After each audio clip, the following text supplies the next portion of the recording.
a level 1 student at Rehan School Online Academy, and I am from Pakistan, Punjab, Gujarat. So today I am here to conduct an interview with Annie on topic self leadership. So let's start without wasting our time. Hey Annie, how are you? I'm doing great, thanks, Harim. Love the intro, by the way. I'm excited to chat with you about self leadership. I must say, I'm impressed that you're a level 1 student of Rahin School Online Academy, that's awesome. And Gujarat, Punjab, that's so cool. I've always wanted to try Pakistani food, it looks amazing. So let's dive into self leadership, I'm ready. Okay, so let's start with the question. My first from you is that can you tell me that what does self leadership mean to you personally? To me, self leadership means being in charge of my own life, making conscious choices, and taking responsibility for my actions. It's about being kind to myself, setting goals, and working towards them. For instance, when I started.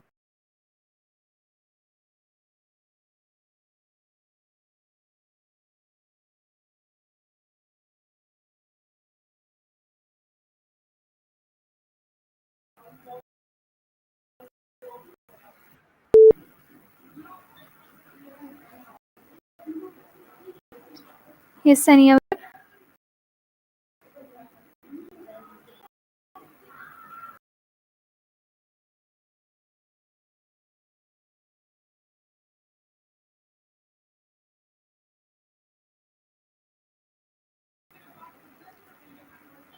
And you?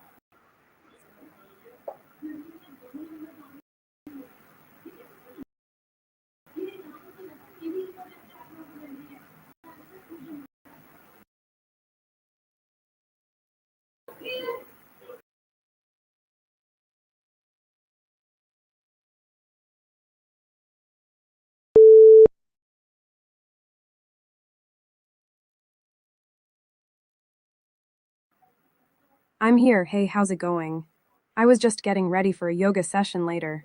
How about you? How was your day? My day was good, and we were doing an interview, and you just lost connection.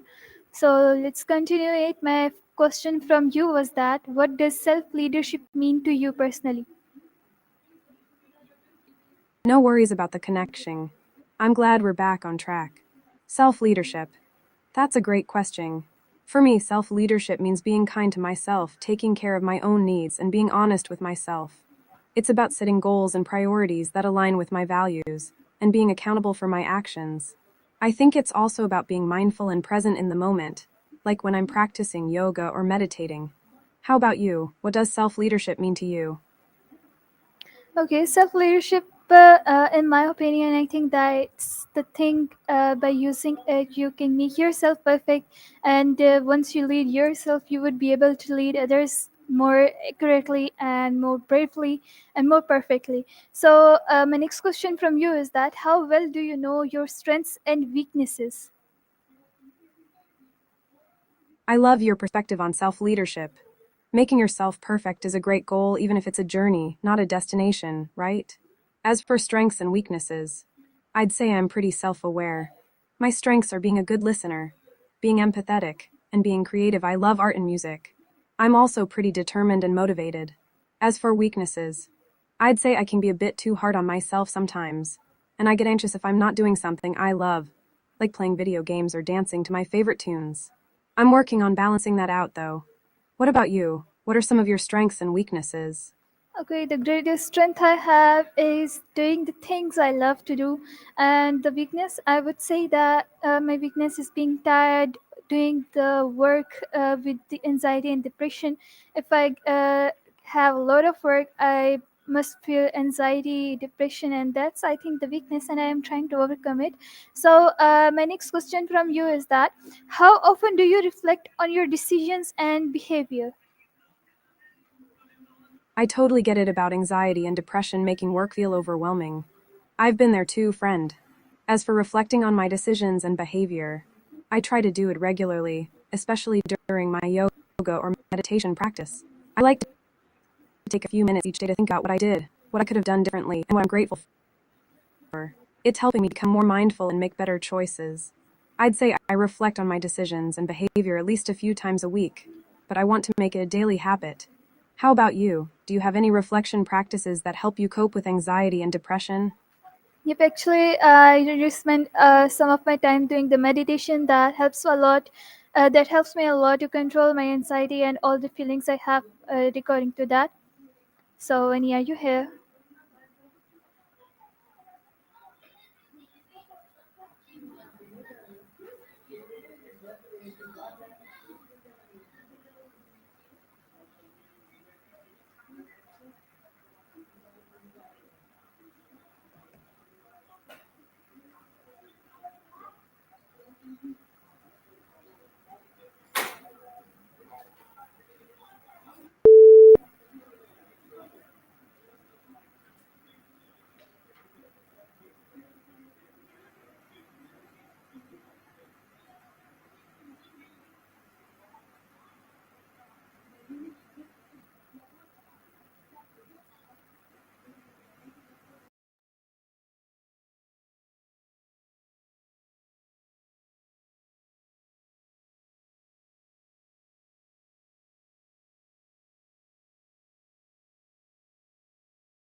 Yeah, I'm here.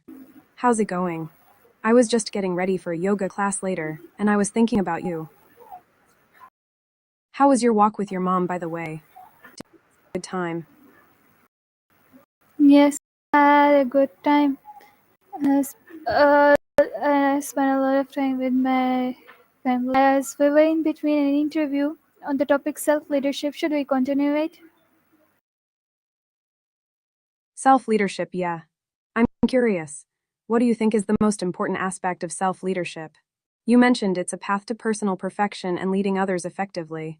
Can you tell me more about that? And by the way, how's your mom doing? I feel like I haven't caught up with you in a while. She was doing great, and as we were in between the interview, and I was asking some questions from you. So let's move to the next question. My question from you is that how often do you reflect your own decisions and behavior? Reflection is so important, right? For me, I try to reflect on my decisions and behavior pretty regularly, especially during my yoga practice. I find that it helps me stay mindful and centered. I'd say I take some time to reflect at least once a week, usually on Sundays, and sometimes after a particularly challenging experience. It's amazing how much clarity you can gain from just taking a few minutes to think about your actions and choices. I've been meaning to start a gratitude journal too. Have you ever tried one? No, I haven't tried any of these yet, but I would. I think I should try it. So let's move to the next question. My next question from you is that what triggers stress in you and Stress triggers. For me, it's usually when I'm feeling overwhelmed with too many projects or deadlines.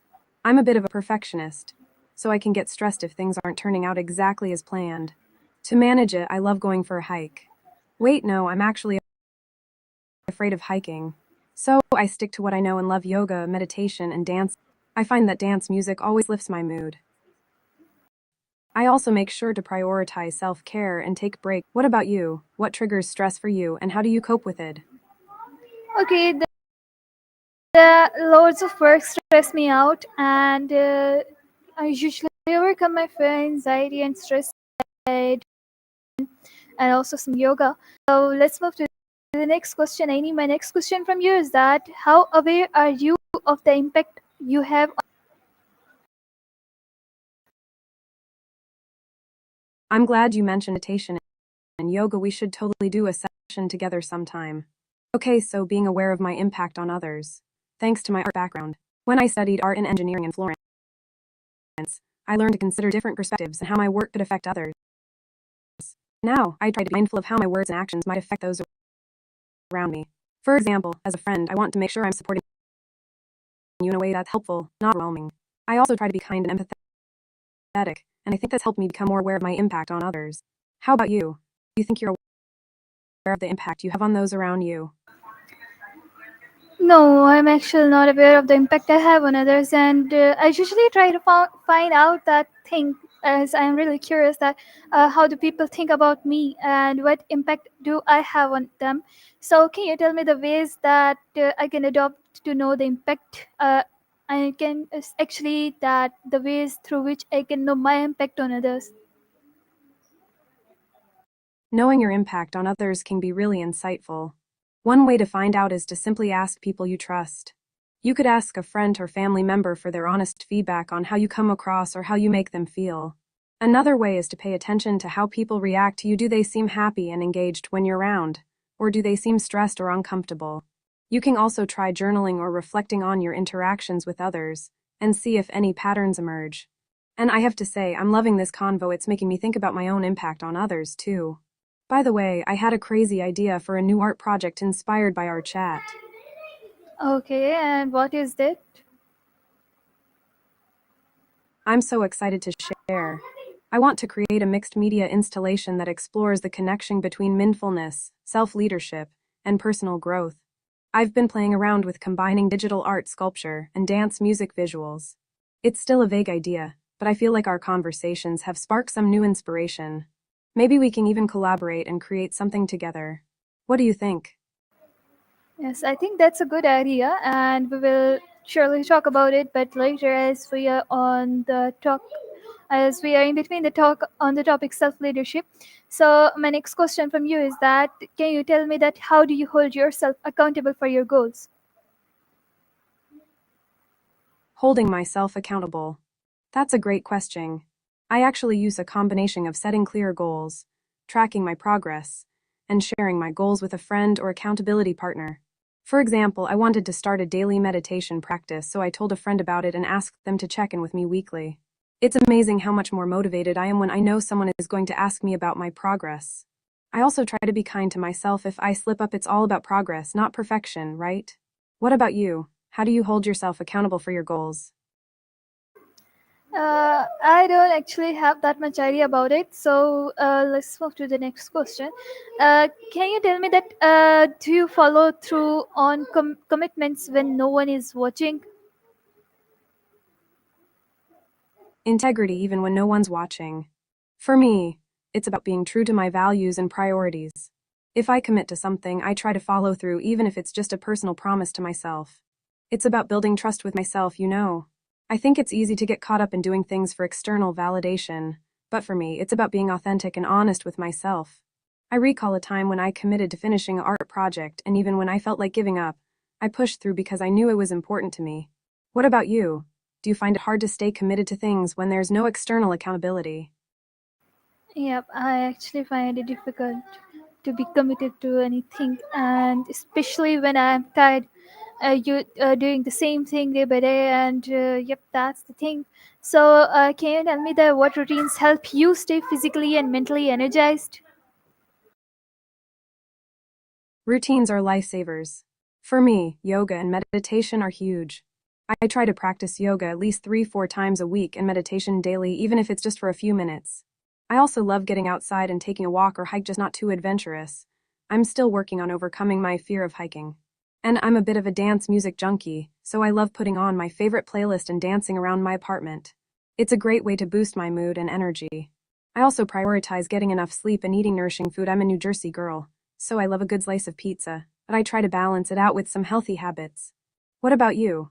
Are there any routines or habits that you find help you stay energized? Yep, actually, there are a lot of habits that helps me be energized. So, there's a lot of the list. So, sometimes and yoga, or some books that are related to my emotions. So let's move to the next question. Tell me that your personal mission statement and how does your vision influence the people around you?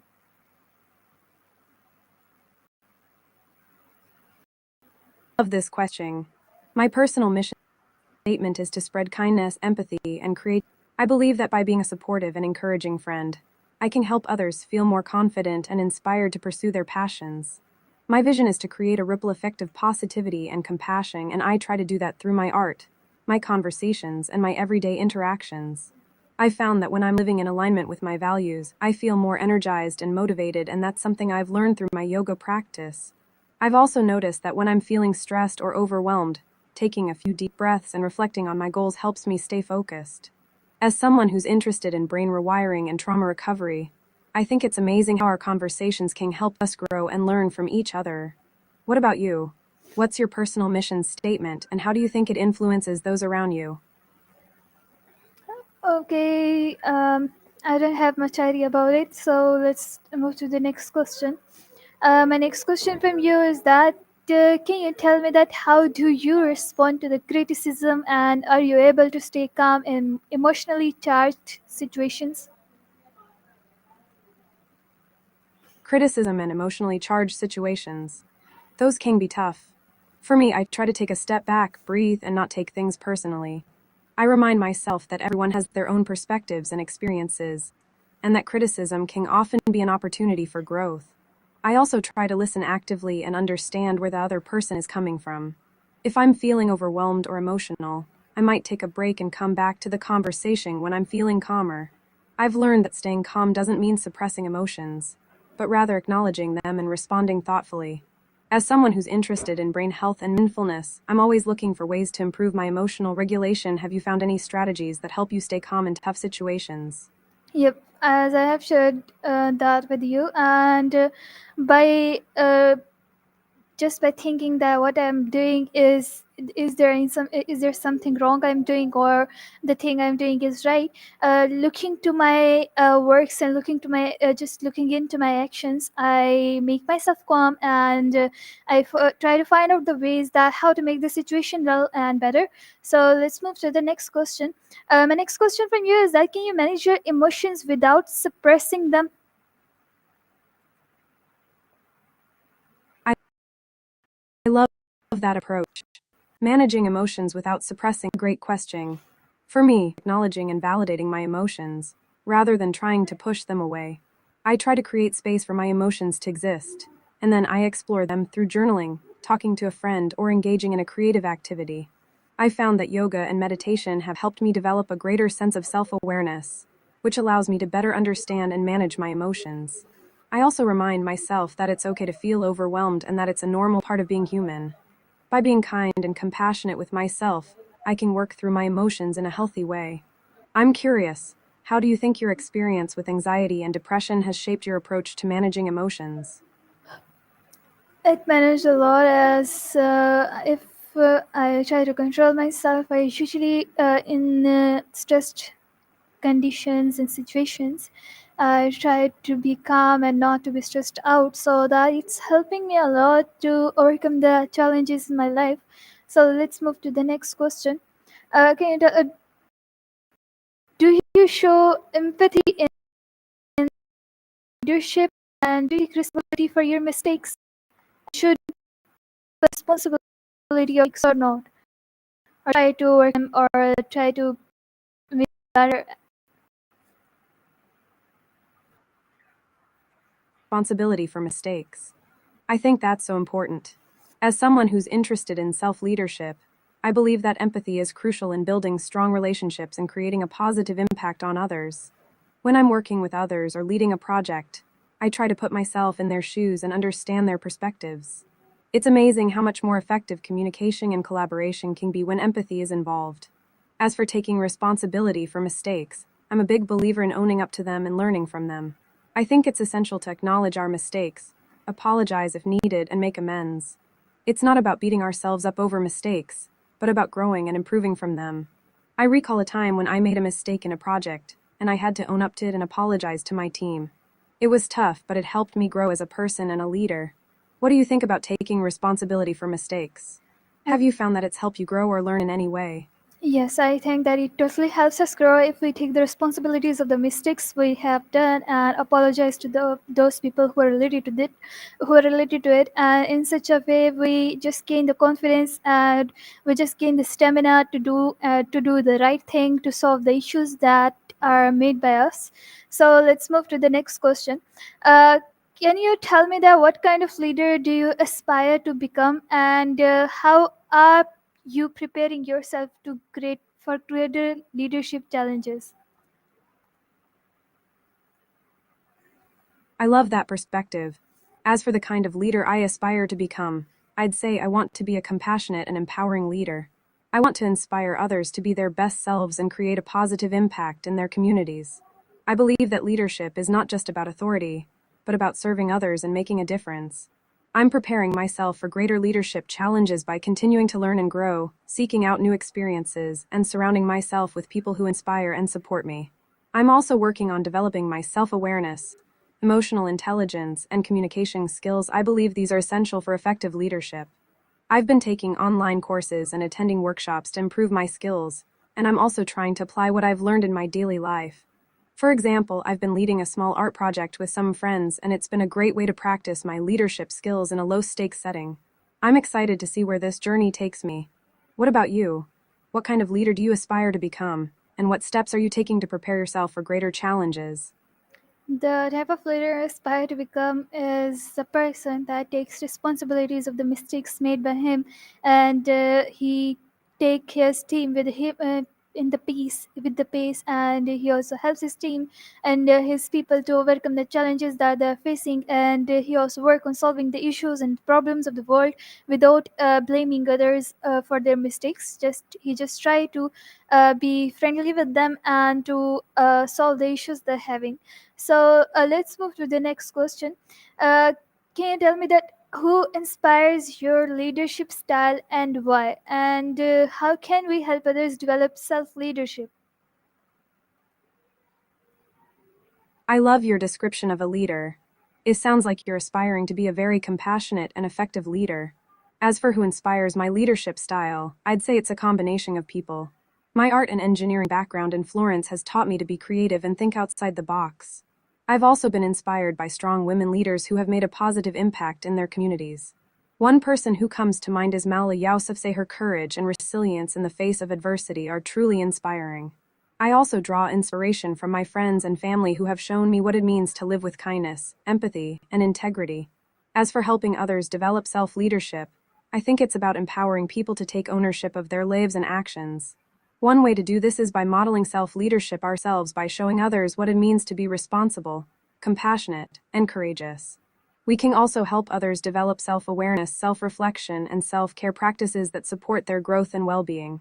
I found that active listening, asking open ended questions, and providing supportive feedback can also help others develop their own leadership skills. What do you think are some effective ways to help others develop self leadership?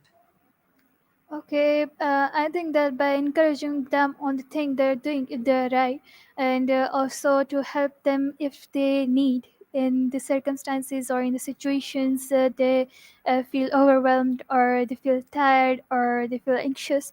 So that's the thing I have thought about. So can you tell me that what to add in it, and are there other things to be noticed by a leader to help others to do the self leadership? So let's move to the next question. How do you assess as a Encouraging others, offering support when needed, and helping them build confidence are all essential for fostering self leadership. To add to your approach, I think it's also important for leaders to model vulnerability and humility. By sharing our own struggles and mistakes, we can create a safe and supportive environment where others feel comfortable taking risks and learning from their own mistakes. Additionally, leaders can help others develop self leadership by providing opportunities for growth and development, such as mentorship, training, or new challenges. As for measuring success as a leader, I think it's not just about achieving specific goals or metrics, but also about the positive impact we have on others. For me, success is about helping others grow and thrive and creating a positive and supportive community. I measure success by seeing the people around me succeed, feeling empowered, and making a positive difference in the world. I've also learned to celebrate small wins and reflect on areas for improvement. What about you? How do you think a leader should measure success, and what are some key indicators of effective leadership? Okay, as I told you before, that a leader should help others, and by knowing the things you are wrong and you're right, and by knowing your weaknesses and by knowing your strengths, you can be a good leader. So let's move to the next question. The last question. So the last question from you is that what action should we take today to improve our self leadership? I love how you've distilled it down to being aware of our strengths, weaknesses, and actions. As for improving self leadership, I think it's essential to practice self awareness, self reflection, and self care. This can be as simple as taking a few minutes each day to meditate, journal, or engage in activity that brings you joy. It's also important to set clear goals and priorities, and to hold yourself accountable for taking action towards them. A crucial aspect is to surround yourself with positive and supportive people and you to grow. And of course, being kind and compassionate with yourself is vital. We all make mistakes, and it's how we learn and grow from them that matters. Lastly, I think it's essential to take calculated risks and step out of your comfort zone. This is where the most significant growth often happens. Think is one action you can take today to improve your self leadership. And by the way, it was so much fun chatting with you. I hope we can do it again soon. It was fun chatting with you too, and thank you so much for being here and giving consistent. You made the topic so easy to understand. Thanks a lot for coming here, and because that was leadership, and I hope that you liked that interview, and I hope that you learned a lot from it. If you learned anything from this interview or this interview was helpful, then kindly let me know, and we will meet in another interview.